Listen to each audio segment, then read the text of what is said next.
Hi, my name is Cynthia, and before I start, I just want to share a passage from Ecclesiastes 3:1-11. There is a time for everything, and a season for every activity under the heavens. A time to be born and a time to die. A time to plant and a time to uproot. A time to kill and a time to heal.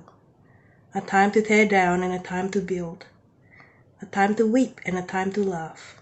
A time to mourn and a time to dance. A time to scatter stones and a time to gather them. A time to embrace and a time to refrain from embracing. A time to search and a time to give up. A time to keep and a time to throw away. A time to tear and a time to mend. A time to be silent and a time to speak. A time to love and a time to hate. A time for war and a time for peace. What do workers gain from their toil? I have seen the burdens God has laid on the human race. He has made everything beautiful in its time. He has also set eternity in the human heart. Yet no one can fathom what God has done from beginning to the end. Isn't it comforting to know that even when the season and circumstances around us are constantly changing, God is always true and always in control of it all. Earlier this year, and possibly for a couple of years now, our family was faced with a crisis. My husband, who works as an assistant minister at Penrith Presbyterian Church, was suffering ministry burnout. And the crisis didn't stop there.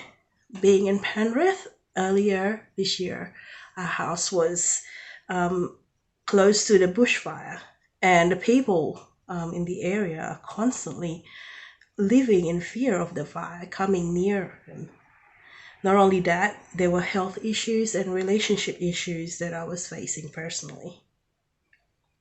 There seemed to be no end to the drama, except for the hope that one day it will all be resolved, and we have to keep trusting in Jesus to sustain us day by day. And surely enough, He sustains us constantly, every time, every second of the way. When the virus hits, our hope in respite in the form of a holiday was shattered.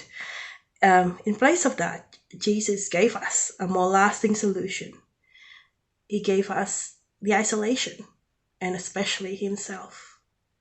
The isolation for me is a time to reconnect my relationship with the people around me, and especially with God, and a time for respite physically.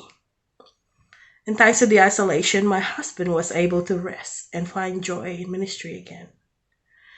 I'm aware that this dreadful season of coronavirus hasn't been a blessing to many. Some had lost houses earlier in the year. Some had lost their jobs. Even more seriously, loved ones.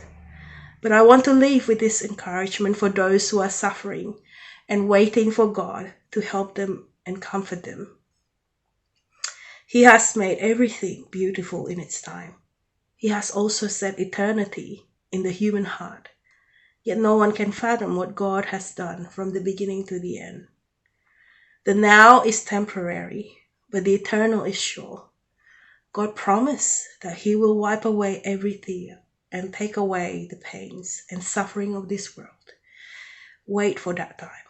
Keep trusting in Him, and He will make everything beautiful in its time.